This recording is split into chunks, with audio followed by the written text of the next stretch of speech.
Am I audible? Yes, sir. Okay, sorry for joining late. Today I had classes back to back till 5. So, because of that, I got little bit late. Uh, okay. We in the last class we discussed about the Hamming distance and basically how the Hamming distance can define that what is the error correction and detection capability of a particular code. Okay, so just to have a recap, that what is Hamming distance is no, I'm sorry. Had we done Hamming distance or we only completed this framework? Only till this slide, sir.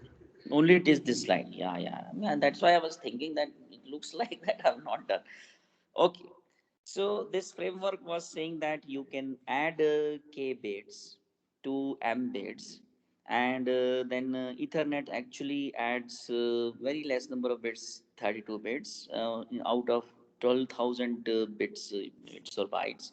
And then it actually achieves, so the code rate is basically nothing but m by m plus k, which is very small.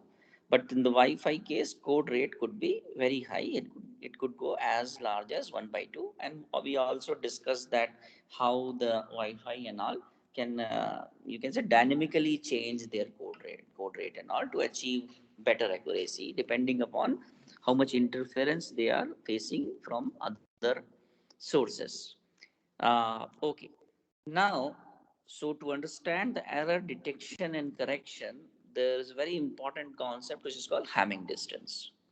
Now you think about the code word is nothing but as m by m plus k bits, because m bit is the message and k bit you add for the redundant as a redundancy to detect or correct whatever. Now, basically, Hamming distance between two code words, like two n bit words, is just defined as an XOR of these two code words. So, if you take these two code words, you can simply see that the Hamming distance is fine. That means how many places they differ. This is how you can interpret. You just take the XOR of that. If they differ, you will get one. You just count those ones, and the Hamming distance is 5. Okay, so I don't think that I need to do this for you. So you can just see this 0 0 and this is how you can calculate it. So technically, Hamming distance means the number of places the two code words are differing with each other. Okay. Now, so Hamming distance of a whole code. This is the Hamming distance between two strings. Okay, in the string. But the Hamming distance of a code, the code means you will have. So let's say if I am having m, you can say if I'm having m bit message, correct? So if I'm having m bit m message, so so total n bit actually code word, let's say, then the total number of code words possible will be 2 raised to power n code words. Okay, so for example, if it is 3, then you can have 0 0 0 to 1 1 1, these many code words. Okay, now, so but in but out of this all code, you can say out of this all code words, what how many code words are legal, because you have m. So ultimately, let's say if I'm having only 2 bits, which is m is 2 bits, so 0 0 0 1 1 0 and 1 1, I will have 4 messages of 2 bit, and each one I will transform it to something like, let's say, 0 0 0 1 0 0 1 and 1 1 1, and probably I'm sending this to 1 1 0. This is with some technique, I'm just adding one extra bit in that. Okay, I'm making it 3. So out of this, means with 3 you can have 2 raised power n, means 8 code words, but all code words are not legal. That means only there are only 4 code words legal. So the number of legal code words are nothing but 2 raised to power m only, because it's a one to one mapping, correct? So if you have 4 messages, then the number of legal code words are only, because this is nothing but the function of this 2. So you have a function f which will take 2-bit as an input and will generate 3-bit output. Correct. So because this is a function, then and it has to be kind of one-to-one function, so that you can basically remove this and then get the original message. So then you have only 2 raised to power m legal code words. So if I just see that if there is an example, I can basically put it in front of you. Yes. So let's say if my code is just repetition code, what I do, if it is 0, I put 3 zeros. Okay. And if it is 1, I transmit 3 ones. So how many legal codes are there?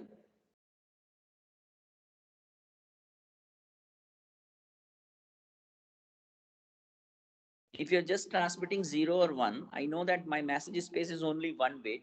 I will transmit 0 and 1.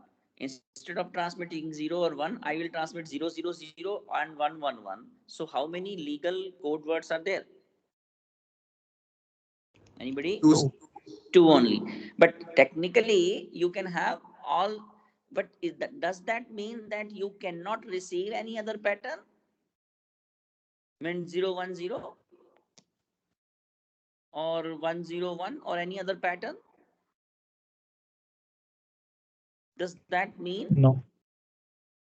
No, that does not mean that. You may receive, but that will not be legal. So you know that there are only 2 code words which are legal. Okay, this is what we are trying to say here. So you have legal code words only 2 raised to power m, which you are mapping it to this thing.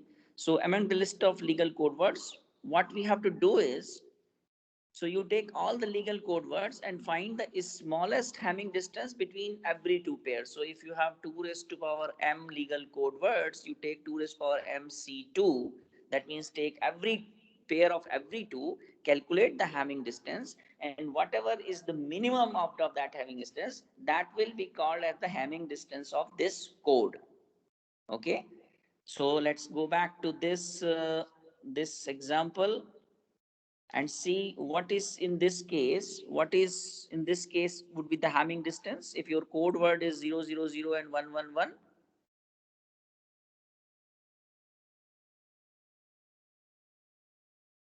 3, sir.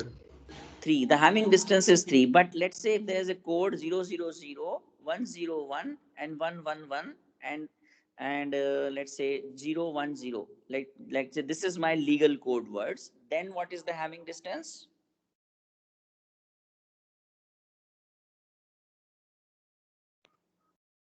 One.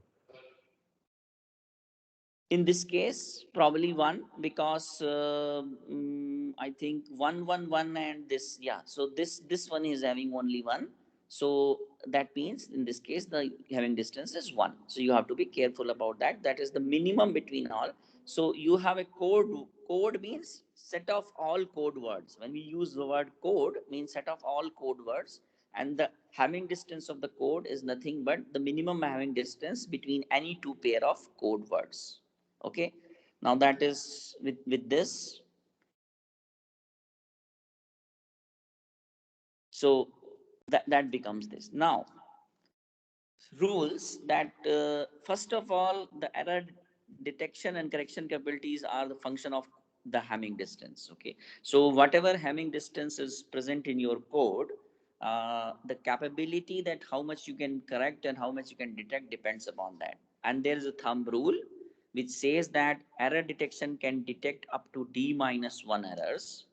Okay. So if your Hamming distance is, let's say, d bits, then you can only detect error if there are if the number of errors are only d minus 1 bits. Okay. uh, can anybody intuitively say this why? If your Hamming distance is d, then you can only detect up to d minus 1 bit errors.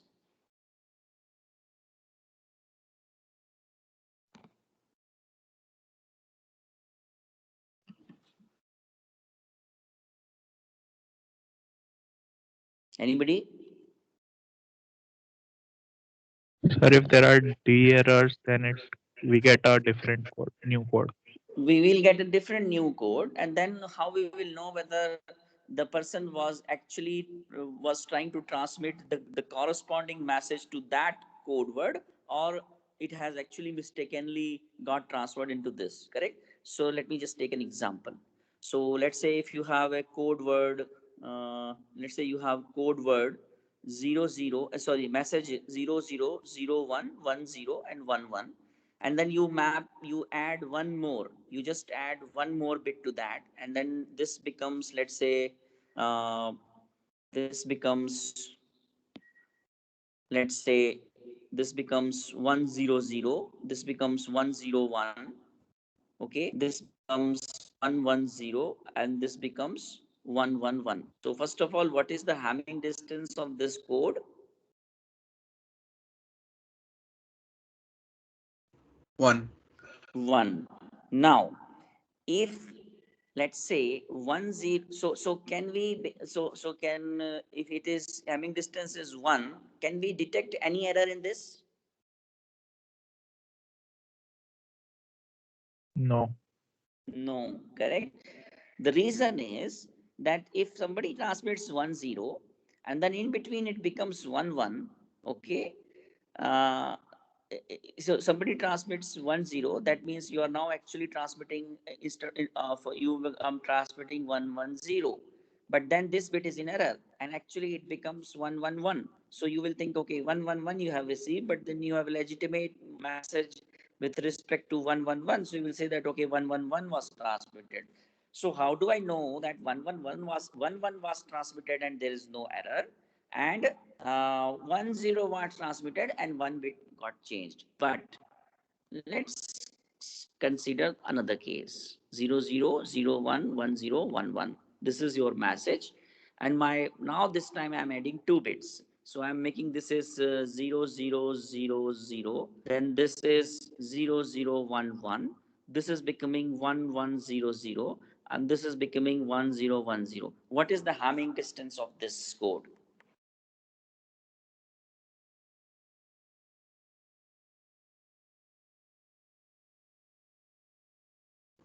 2, sir. 2, correct. Now if, let's say, I transmitted 00 and one of that bit, so that means I will transmit 0000 technically. In that 0000, if let's say one bit, any bit of that got basically gets changed, 0, let's say it becomes 0001, do we have anything 0001 here? No, sir. No. So we can simply say that, see, because that means it is in error. So it should actually, if it is not in my code word, how am I receiving? And that means it says that it is in error. Similarly, if there is a one bit change, you can always assume that that will not be there in the code word. But if there are two bit changes, then it's a problem. Correct. So thumb rule is that if your code is having the Hamming distance d bits, then you can detect it only d minus 2. I leave this up to you to think that if the Hamming distance is d, then your correction capability is only d minus 1 by 2 errors. Okay. However, I can basically explain it to you that what do we mean by correction. So let's go back and see this. Does So according to this, my correction capability is d minus 1 by 2. D is 2, 2 minus 1, that is 1 by 2. So technically, no, I don't have any correction capability here. But if D is, let's say, 3, so first of all, I don't have any correction capability here. And why? Why that is true? So let's try to see this with the example. Okay. Uh, let's say I transmitted 10. And when I transmitted 10, it basically, actually I transmitted 1100. Now that 1100, let's say it became one, actually this one, instead of 1100, actually it is received as 1000. Okay. So if it is received as 1000, can I say that actually 10 was transmitted? Can I say?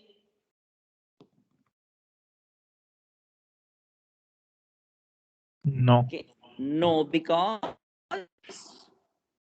It could have been 1-1 as well.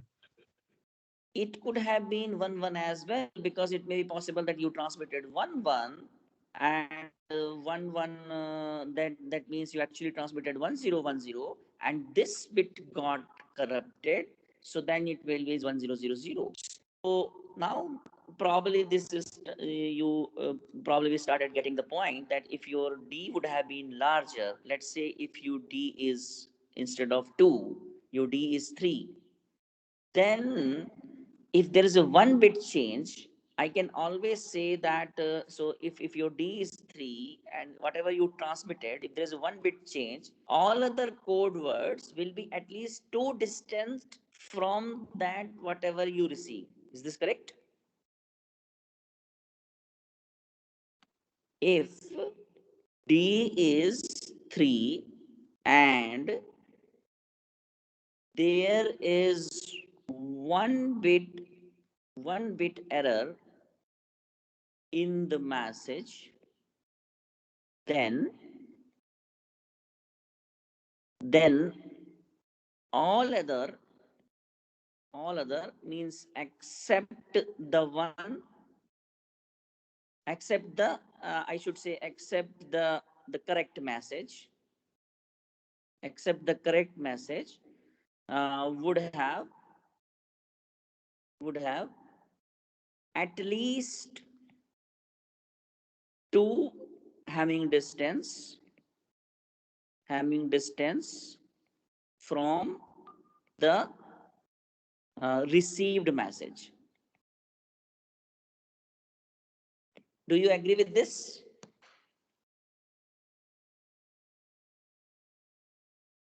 Whatever you will receive, that will have at least 2 distance from any other code word, except the one which is actually correct code word corresponding to the message what you have transmitted. Do you see this? Because there is only one bit change, and any other code word is having at least in between them they have three bit differences. So if you take any two, there will be three bit differences. So if one code word was transmitted and only one bit is changing, that means only with that code word to which actually it belongs, it will have one distance, but with all other, it will have at least 2 distance.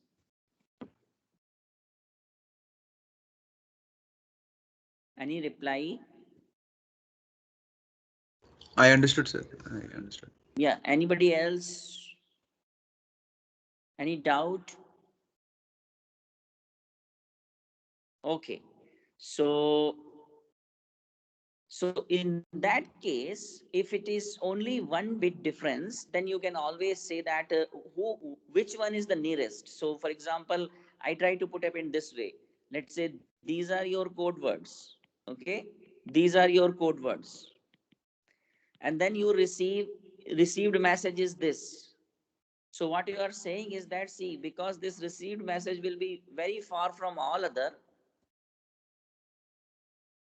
but it will be actually very near. If it is one bit code change, then it is very near. That means only one Hamming distance near to the this code word. So that means this was, and this is the technique what you use for error correction. You can say that if the Hamming distance is 4, and if only one bit is in error, let's assume it, then you will have only one code word who will be having which will be having one Hamming distance with the code word, with the received code word. That is what you will say.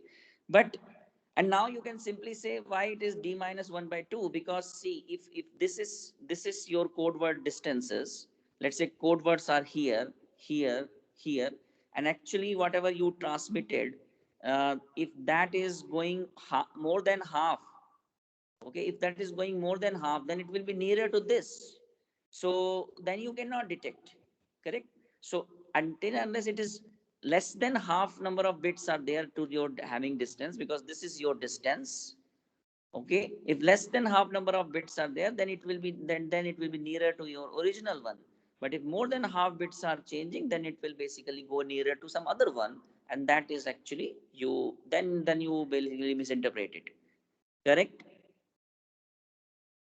Sir, but in practice, how do we know that how many bits have actually been Ah, corrupted? good. So we don't know what we say. The error correction capability of this design, whatever design you will make, is this much. If there are errors more than that, I don't know. So this is actually the way to say the error correction capability of a particular, and then the basically, because we live on a probabilistic world. So for example, if the error correction capability of a code is 10 bits, we know that the probability of 11 bit is even more, even lesser. Probability of 12 bit being error in even lesser. Okay, so if you are assuming the independent probability model, like random probability model, probability of one bit, let's say p is the probability of any bit in error, first one bit in error. Then what is the probability that there are two bit in error? That is basically so what is the probability that there, so a one bit is in error, that is nothing but either the first one is in error, or the second one is in an error, or the third one is in error. Okay, so you can say the probability that one bit is in error is 1 minus probability no bit is in error. Okay, so no, but that is exactly what mine, I'm sorry, not, that's not correct. Probability that one bit is in error is summation of probability of number of bits p. So if there are n bits, okay, and the probability of that is nothing but np. So sorry, if one bit is in error, then it is p, and second bit could be in error, which is independent of the first bit. So if you have n I equals to 1 to n, and that's all. So that will be the summation of this. Correct? So Sir, if, yeah. sir, if they are independent, then why it is not p power n, sir? Like p into p into. No, we are not saying that n bit is in error. We are saying what is the probability that the one bit is in error. Okay, one among all of them is an error. One among all of them, and not Okay, okay, also at least. Okay. We are okay. saying what is the probability of precisely one bit in error. That is, either it could be one first, or it could be second, or it could be third. Correct? Yes, sir. Yeah. Now, what is the probability that the two bits are in error? What we have to do is we have to first take the, you can say, we just take the combination of all. You say that if there are n bit, you can have nc2 pairs, and then what is the probability of some a b is in error? Is the probability that this is in error and that is in error, which is p square. Correct? Yes, sir. And so the probability of one bit is another in error is different than the probability of two bit is in error, probability of three bit is in error, and actually that keeps on decreasing. So that is the good part, that if you can design something that probability that you can detect errors up to 10 bit or 15 bit or 32 bit, then later probabilities, even you will see that even after 4 5 bits the probability goes drastically down. Okay, so that is what it is. Okay, so because of that, you just you are okay with it, but your question was very legitimate, that you really don't know. Okay, but you are only saying that if, so you will fail with that probability. What if the error detection capability is, let's say, 3, and the probability of 4 bit is in error is whatever, let's say p, then you will fail with that probability, and that means you will accept that this is the message, and then you will deliver it to the higher layer. This will happen. Okay, fine. So now, with this example we have already done, but in this case, just let's see. You are making 0 0. You are transmitting 3 times, and you are transmitting 3 times 1. M is 1, message is 1. K is 2, additional k bits you are adding. N is 3, Hamming distance is 3. Code rate is 1 by 3. That is n upon n plus k. Okay, and it's a very, that means it's a very poor code, because your 66% of uh, bandwidth is being eaten by the additional redundant bits, and this can only detect up to 2 errors and correct up to 1 errors. So because D is 3, so you can detect up to D minus 1 and correct up to D minus 1 by 2. Okay. Now from here onwards, coding theory is really very rich subject. We are not really going into the coding theory, but that's the very basic about how the coding, that means the error detection and correction capabilities work. So, design considerations means, does that mean that we have done this good design? We are achieving 2 bit of, the question is, can, could, means with this, you can say, with this, can we increase this code rate and still have 3 Hamming distance? That is our objective. So the whole coding theory is based on this fact that how you can keep minimum, that means how you can maximize the code rate while keeping the minimum Hamming distance or the Hamming distance of the code high, maximize, okay, or while maximizing. It will turn out that this is a very poor code. Means you could have done very something better than this if you really want to achieve 3.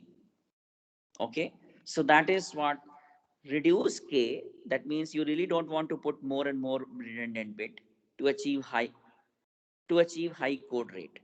Okay, so as you reduce K, you need M by M plus K, so you will get higher code rate. For given values of N and K, maximize D, but then whatever K you have select, can you basically maximize the this thing? Okay, so that's the whole purpose. But on top of that, whatever algorithm you come up finding out this K bits to be added, your code, whatever algorithm will be, it should be easy for encoding and decoding. There should be minimal memory processing time, because they really have to be done very fast at the MAC layer. uh, as soon as the packet come, and if you are taking too much time to detect it, and if the packet arrival rate is, let's say, 10 gigapackets per second, so you have to perform this at the line rate, isn't it? Otherwise, detection, if the detection itself is taking a lot of time, then the additional processing overhead will be included in your whole pipeline. That will unnecessarily delay the whole process. Means it will, like, end to end delay will increase. Correct. So for example, you all know that what is end to end delay. So here, if you are transmitting a data from here to here, so first of all, there is a transmission delay. After that, there is a propagation delay. And if there is a queue, then it will first receive and then put it on the queue. Then queuing delay is there, and then it will put on this side. Then the transmission delay, and then so on and so forth. Now, on top of that, when it is receiving here, at receiving at this point, and also there is some processing delay involved in the pipeline, then it is going to increase the end-to-end delay. Okay, so that you really don't want. So just to summarize, important to detect errors, this we discussed. You can either do the recovery either by forward error control. I did not basically take this name, but forward error control means encoding or adding some redundant bits in the message so that you can simply correct it without even retransmission. That is one way. Or you can have retransmission that you already know, stop and wait and all. Okay, there are, we have discussed that, see, there are trade-offs, but when you should use this for error control or like error correction techniques, or when you should use retransmission techniques. Framework, basically, the the kind of framework for error detection and correction capabilities, what we are going to talk is, we are using Hamming distance as a measure, as an error detection and correction capabilities. Okay, design considerations, we saw that you try to minimize K while maximizing D. Correct. Coming distance should be maximum, K should be minimum, so that you get good code efficiency. So now let's see first the error detection. Means first of all, how we can, what are the techniques for error detection itself. Okay, okay, this I think we have already done, no need to talk about this. So the very simple error detection, which you probably already know, is parity. So what you do, you just take you have a message, let's say 1110, and then you basically calculate the parity of this. Parity means, it could be either even parity or the odd parity. Even parity means, let's say I'm saying that the number of ones are even or number of ones are odd. Okay.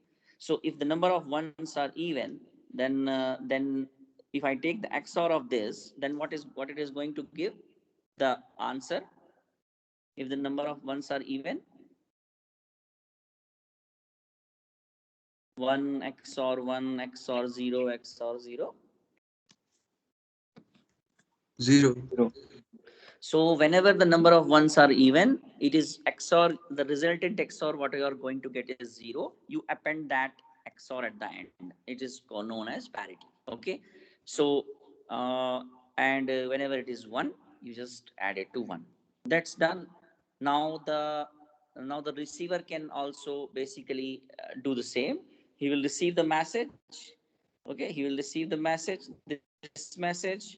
He will basically also apply the parity. If the parity matches with this message, parity calculated, then it's fine. Otherwise, it is an error.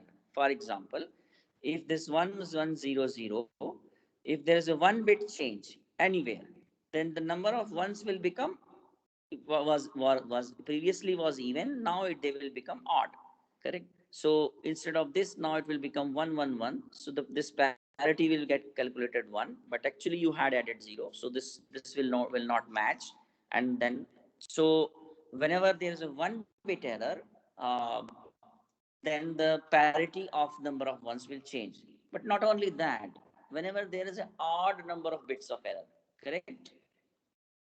Whenever there is a 1 bit error or 3 bit error or 5 bit error or 7 bit error, you will be able to detect it.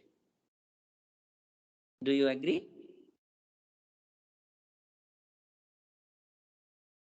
Yes, sir. Yes. So you see, in one sense, it looks like that just by adding 1 bit, that means if your message size is m, then you are adding m plus 1. Code efficiency is very high, but you have almost solved the 50% of the problem. With this statement, is there any catch that I have solved 50%? Because see, the either the error could be even or the error could be odd, correct? So if the error is even number of bits, odd number of bits, then I will be able to detect. So I say that my efficiency of detecting is 50%. Is this correct?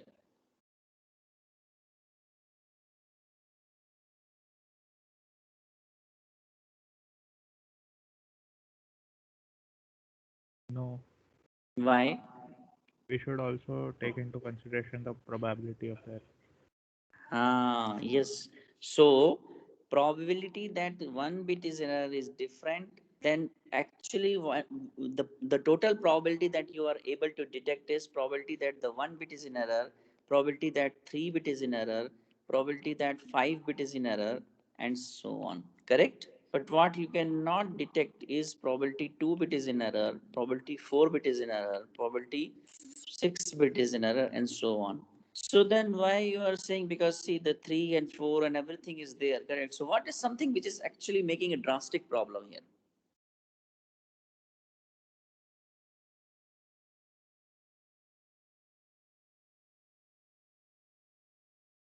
So this summation and this summation,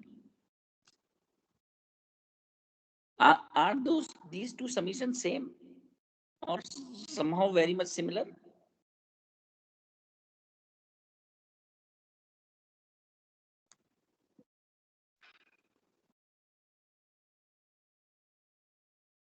Anybody? Sir, can you explain the summation again, sir? Summation means this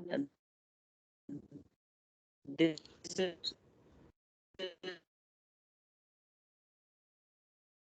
actually trying to find out what is probability that this system or 3 bit or 5 bit and this. So that means my probability that I will be able to detect. See, first of all, if you add up all these, that is 1. Correct? Either it will be 1 bit error or 2 bit error or 3 bit error or 5 bit error or n bit error. Now, I will be in success whenever the probability 1 bit is in error, 3 bit is in error, 5 bit is in error. So in all those situations, I will be able to detect.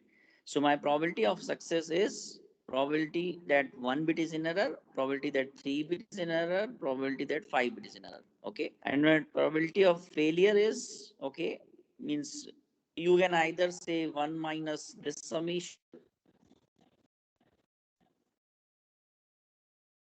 Okay. But the question is 1 minus this summation actually 50% or different?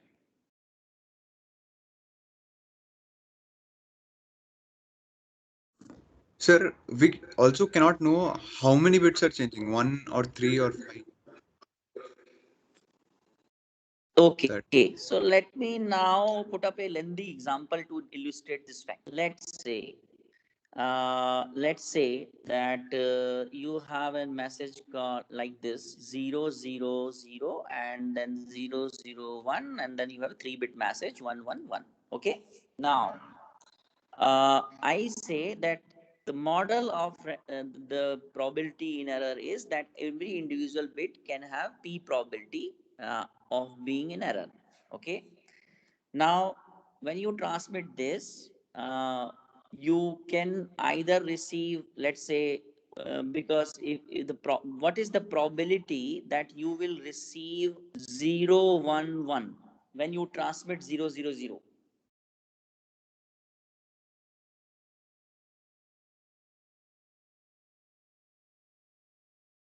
What is the probability that you will receive 011 when you transmit 000 when the probability of independent bit being in error is p? P square. Okay, p square, correct? Sir, What is the 3C2 into probability? Sorry? sir 3C2 into P square, because any of the 2 bits can change. No, I'm precisely saying only this pattern, Okay, precisely sir. this Okay. pattern. Okay. Okay, Okay. okay. Now let's say 001. What is the probability? P.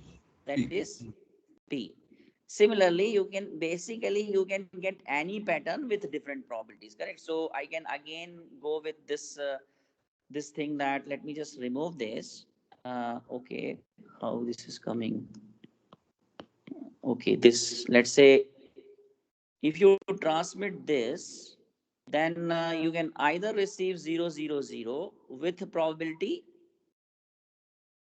We will see what is that probability. Okay, then 001 the probability is p, 010 the probability is p, 011 the probability is p square, 0100 the probability is p, 101 the probability is p square, the 110 probability is p square, and 111 the probability is p cube, correct? So the Excuse me, sir. probability that, yes, Sir, here in 011, the probability I think should be p into 1 minus p square. Sir, because or the 2 bits are unchanged. So the probability that the bit is unchanged is 1. yeah, so 011 that is nothing but the first one is not changed, that is 1 minus p, correct? You are correct, 1 minus p, and then this is p square, correct? Yes, sir. Yeah, yeah, it should be written like this. I'm doing wrong. So this is 010 is nothing but p and 1 minus p square, correct? Yes, sir. Yeah, so this will change or it will not change. Now once you go for that, so you can basically update and thank you for that correction. Now I will look up all those where there is only one bit of change. This is one, this is one, this is one, and this is uh, that's all. There are three places where there is a one bit of change, correct? And everywhere the probability 1 minus p square, so it will become 3 into p into 1 minus p square. That is the probability that I will receive a message with one bit, exactly one bit as a as in error. Correct? 1 minus p whole square. I'm sorry. Yeah, correct. Now, Yes.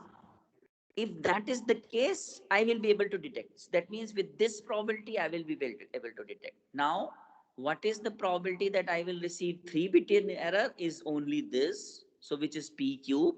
So, p cube, that means probability of 3-bit in error is p cube.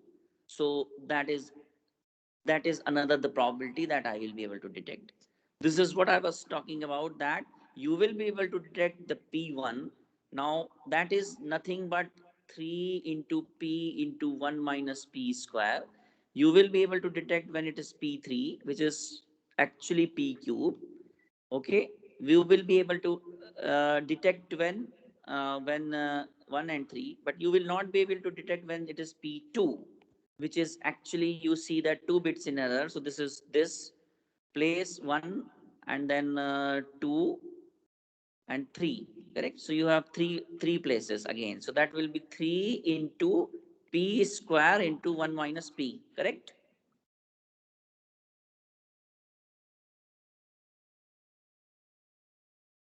Yes, sir. Yes. Yeah. So now if you see, I'm just comparing 1 and 2. Forget about all other hard terms. The p is a very, like, what is p? P is actually 10 raised to power minus 6 or something, correct? So that means which one will be higher? P1 will be greater than, or P2 will be greater than? Which one will be higher?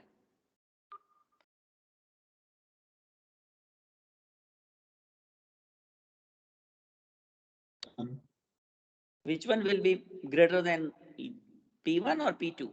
P1. If Will be P1, better. and which will be much more, very large, okay? Because if you are assuming this, then this is going to be this P square is going to destroy your life, correct? Correct? Yes, sir. So that's the only problem here, is like when we see rest is finally, because 3 is here, 5 is here, 4 is here, 6 is here. Ultimately, that's okay. You will get something, but actually it is not 50-50. The P1 actually captures most of the part. Okay. And that you are able to detect. And because of that, it is much higher than 50%, not only the 50%. Okay. So, however, first of all, are you convinced with this? Sir, the probability that n minus 1 bits. Okay, sir. Yeah, got it. Okay, now, but I can think about another model of error where I will say this, see, I will not see these errors independently. What I will say is, I will say that any pattern 0, 0, 0 to 1, 1, 1 has the same probability of occurrence, which is 1 by 2 raised to power n, 3.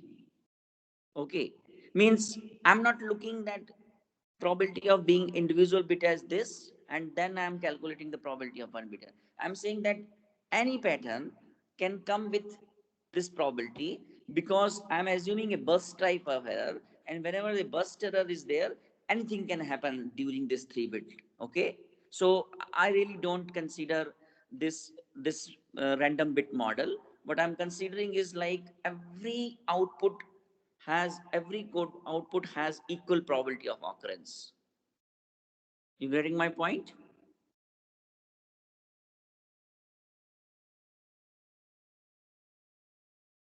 Getting my point? Yes, sir. And if that is the case, then assuming this model, then what is the capability of this parity, this thing? 50%. Then it is precisely 50%. Okay, because then actually you are saying that there are 50% codes for which 50% codes for which 5-bit codes for which you will not be able to define, and 50% you will be able to say it. Okay, so it is 50% when you are assuming this kind of probability model, which is many times not very realistic. But when you have, so you have to be a little bit careful about the kind of error model what you are talking about. However, parity bit is adding just one parity bit is basically able to detect a lot of errors. Uh, but the only problem is that somebody can say that, say, who cares about whether it can do 7, 8 or not? It cannot do 2. That's sufficient for me that it's not a good. I cannot just rely on this, isn't it? And basically you will see that the internet checksum later, that also can detect only one bit of error. Okay. So that's why the internet, so that's why you cannot just rely on the internet checksum. At the lower layer, whatever technique we are going to see, that those are much more, you can say, having error detection capabilities. If something is left by chance, then it will be actually used at like internet checksum and TCP checksum.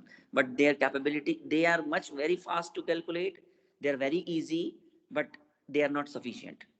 Okay, if you are really interested in detection, the internet checksum capability is only 1 bit. So if there is 2 bit of error, then you are gone. Okay, so you cannot just rely on that internet checksum and TCP checksums. Okay, you need error detection at the very low layer because of this also. It means a more sophisticated technique. One way somebody can say that, okay, whatever you are using here, you use at there also, but then there it will become complex for them. Okay, so that is one thing. Any discussion if you want to make? Otherwise, I will move it to the second technique. Okay. So similarly, what we can do, we can basically extend this protocol of parity in two-dimensional parity. Okay. So this BISYNC protocol actually uses, which actually uses 7-bit ASCII characters to transmit the data.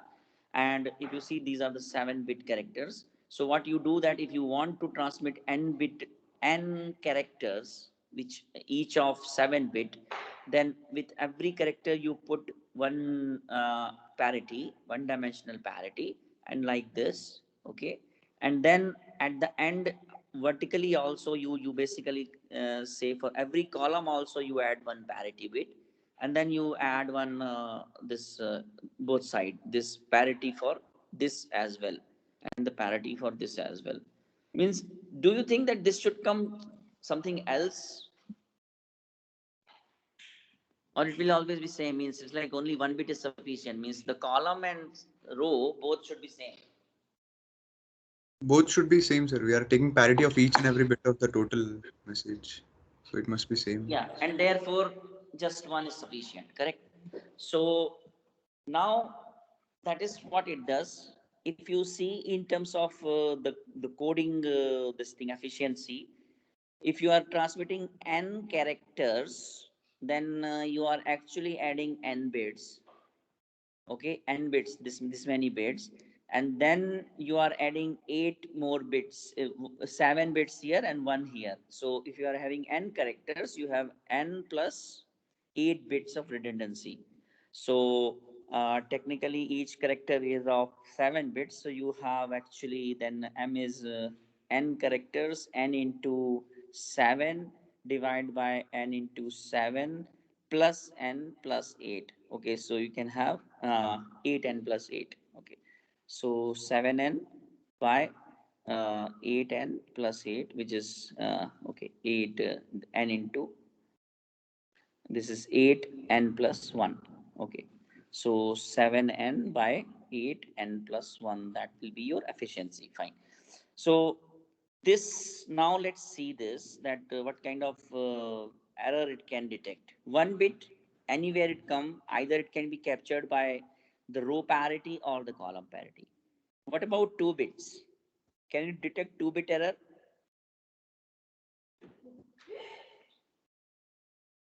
Can it detect 2-bit error? So let's say the 2 bits are here on the same row, then can it detect? Yes, sir. By looking the column, correct? Because these two will change. Okay, these two will change. But let's say if they are on different rows, let's say one is here and one is here. So if they are on different rows, then certainly these rows will change. Will be able to check it out. Okay, will be able to identify that. What about 3 bits? So I just leave up to you that to check that you can even do 3 bits by arguing some kind of, you can say, some kind of triangle. So that let's say if you have 1 bit here, 1 bit here, and 1 bit here, so this it won't be able to check it out, but this it won't be able to check it out, but this column will be able to check it out, correct? So whatever way, and you see if all are in same row, then anyhow you can detect. If all are in different row, all 3 different row, then anyhow you can basically detect. So what all you can say is that 2 are in 1 row and 1 is in another row, so then that row will be able to detect. Okay, so that is like what you can say. What about 4 bits? Can you No, detect sir. 4-bit error? No, sir. Always. So that's why we say most 4-bit errors. Okay. So there is a specific pattern which you cannot detect. And what is that pattern? So 2 x 2 matrix. Yeah. So it is like if it is something like this, then neither this row nor that row nor neither this column not this column, nothing can basically detect it. But however, this pattern means somebody can go ahead and try to find it out that what is the probabilities of such patterns, and it turns out that patterns are specific patterns are very less. So in that case means, but there are some lot of other 4-bit error patterns which it can detect. Okay, so uh, if you want to say it precisely, then it can only detect 1 or 2 or 3, but it can also detect a lot of 4-bit errors. So fine, if we are okay with that, because anyhow we can't say whether the 1 bit has come, 3 bit has come, like the discussion we just did completed that. Anyhow, if it is going to be fail, it will fail. You can't say that whether it is failing or not. So if this is its capability, and it will only say that whether it is passing the test or it is failing the test. Okay, now if it is passing the test, it cannot say that I don't know because that many errors was there, so I'm not sure. Okay, no, that kind of, that you're not anyhow going to do. So that's all. Maybe I should stop here. The parrot to this is these two simple mechanisms we see. We just saw. Now in the next class we'll see a most you can say useful error detection technique which is employed each and every you can say system, using your mobiles, using your computer, in any wireless communication everywhere, is called CRC, that is called cyclic redundancy check, even in Ethernet. So everywhere at the data link layer, this is the mechanism which is being used, and that is something based on the polynomial arithmetic. So in the next class, we will see a little bit of mathematics of it, and as well as how the error detection is done using CRC. Okay. Any doubt?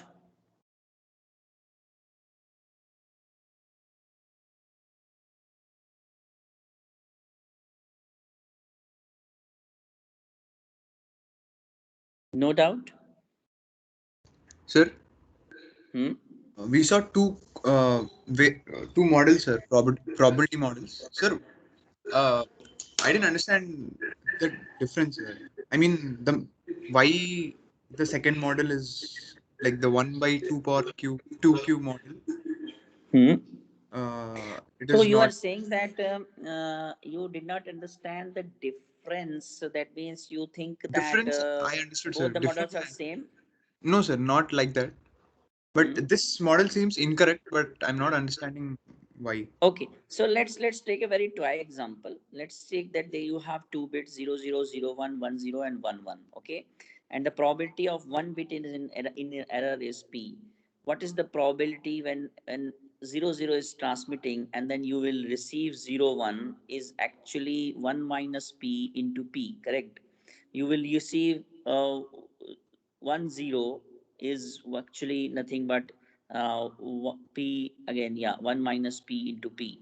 You will receive 1 is nothing but 1 minus p square, and you will receive 00 is nothing but 1 minus is p 1 minus p square. Okay, 1 is p square. Correct? Am I correct? Yes, sir. Okay. Now, so you can see that you are assuming different probability of being receiving every individual code word. Okay. Here the probability is different, but you can assume a model where you can say that, see, I really don't care. I will just assume that this also, you see, first of all, this summation is one, isn't it? Only thing is that Yes. instead of this, you are assuming that this is nothing but 1 by 4. This is also 1 by 4. This is also 1 by 4. And this is also 1 by 4. So you say that, see, anything can happen with 200, and the probability of 00 being received is also 1 by 4. 01 is received also 1 by 4. And this is another model which you can assume. And in some cases, when you have burst errors, okay, the probability of individual, because see, the in the first case we have an independence assumption, that's why we are multiplying, isn't it? That probability of one bit is in error has nothing to do with the probability of second bit is in error, and this is the reason we are assuming two events are independent and multiplying, correct? But in burst, whenever you have burst error and all, you can say that, see, means it's not like that. If some bit is in error, there is very high probability that the second will also be an error and something like that. Okay, so there there you cannot assume such kind of independence. And with this, then sometimes for the simplification you just go for this kind of model. Means I said that this model is also not realistic. Neither this model is realistic nor this model is realistic. Both are not realistic models, because in realistic models, actually nobody as of now is able to come up with a real probability. You can say the interference model. And this area is really a very research area, where what people do for the empirical results, and then they measure the signal, and then they basically then they try to come up with a model. And this is something called channel propagation model. And that model is actually different for different scenarios. For example, if it is an open space, the error model is completely different. But if it is an closed space, like dining table is there, sofa, TV, everything is there, so especially in wireless case, the error model is completely different. So you really have to understand the underlying nature of your environment and come up with a precise model. Like when in IEEE and all, people do the error modeling, channel error modeling, that actually is a kind of work. So let's say if you are doing human body communication for very short range, so then the signal has to travel sometime through your the body surface, and there, because your channel is completely different, then that channel model is complete, error model for that channel is completely different. So that actually is a kind of research goes on, that what is the precise error, you can say, error model for this particular channel. But here we are just assuming something very simpler and unrealistic. Okay, sir. And I understood, sir. yeah, that is the case. Okay, so I'm disconnecting. Thank you, sir.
Mobile.